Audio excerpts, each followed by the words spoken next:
मैं समझता हूँ कि हर इंसान की ज़िंदगी में अल्लाह ताला एक इम्तिहान उससे लेते हैं और एक आजमाइश होती है। 100%। तो मेरा अपना बेटा एक स्पेशल था, वो हमारे साथ 10 साल रहा और उसकी मेटाबॉलिक ऐसी कंडीशन थी कि उसके दुनिया में कहीं इलाज नहीं था। सिर्फ 50 बच्चे थे, हम उसको इंग्लैंड भी लेकर गए, अमेरिका भी गए, बट उसकी डायग्नोस्टिक ऐसा नहीं हुआ था और मेडिसिन अभी तक नहीं बनी। तो जब उस 10 साल उस रास्ते से गुजरे हैं तो फिर मुझे दूसरे बच्चों का एहसास था, वरना उससे पहले कभी आपको एहसास नहीं होता। Is he alive? नहीं, ही passed away 2 years ago। I'm so sorry for that.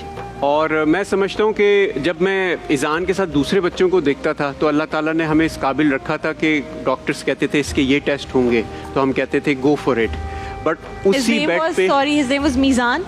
ईज़ान Beautiful name. और उसी हॉस्पिटल में जब दूसरे बच्चों को भी मैं देखता था, और बहुत सारे ऐसे पाकिस्तान में भी पेरेंट्स हैं जिनके बच्चों में ये प्रॉब्लम है लेकिन वो अफोर्ड नहीं कर पाते, तो जब डॉक्टर उनको भी कहता था कि आपको भी ये टेस्ट करवाने हैं, तो मैं अपनी मुश्किल भूल के ये देखता था कि ये शख्स अभी घर जाएगा, ये किस तरह से ये पैसों का अरेंजमेंट करेगा। तो मैं उसको 1-2 दफ़ा हमने उनको कहा भी, मैंने कहा कि आप ना मुझसे पहले, अगर हम कभी जन्नत में मिले तो आप मुझसे पहले होंगे, क्योंकि हम तो कोशिश कर रहे हैं, आप भी कोशिश कर रहे हैं, मगर आपकी तो बड़ी मुश्किल है। तो अल्लाह ताला ने हर इंसान के ऊपर एक आजमाइश रखी है और उसको उस आजमाइश से गुजरना है। बिल्कुल है। मेरे वालिद साहब कहते थे कि भाई ये मुश्किल वक्त है मगर इसका तुमसे सवाल होगा। तुम अभी बाहर कितनी एज एन आर्किटेक्ट हो या तुम मॉडलिंग करते हो, एक्टिंग करते हो, जो भी काम कर रहे हो नहीं कर रहे हो, उसका कोई सवाल नहीं होगा, मगर तुमसे तुम्हारे बच्चे का सवाल होगा। तो हमने अपनी लाइफ को, बल्कि मेरी तो इतनी एफर्ट्स नहीं है, मेरी वाइफ जो आयशा हैं वो माँ हैं, क्योंकि मैं माँ हूँ, तो मैं अभी ये सोच रही थी कि मैं आपसे अगला सवाल ये करूँ कि उस माँ ने किस तरह से, how did she cope up with that?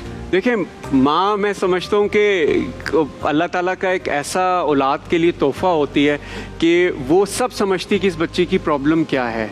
मतलब जब सारे डॉक्टर्स ने कहा कि इसका तो कोई इलाज ही नहीं है, तो वो इंटरनेट पे कभी स्टैनफोर्ड यूनिवर्सिटी में ईमेल्स कर रही हैं, कभी आगा खान की रिसर्च सारी कलेक्ट करके वहाँ फॉरवर्ड कर रही है।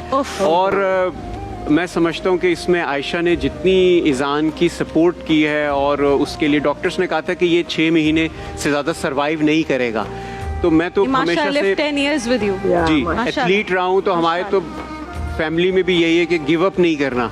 तो मैं उनसे कहता था कि आप ये नहीं बताएं कि हमें इसकी कितनी ज़िंदगी है, हमें होमवर्क दें, हम इसकी ज़िंदगी को बेहतर करेंगे। और मैं माशाल्लाह उसको दुनिया में हर जगह अपने साथ लेकर जाता रहा, जिससे वो इम्प्रूव करता रहा। तो ये अल्लाह ताला अपने पसंदीदा बंदों को देकर भी इम्तिहान लेता है और उनसे लेकर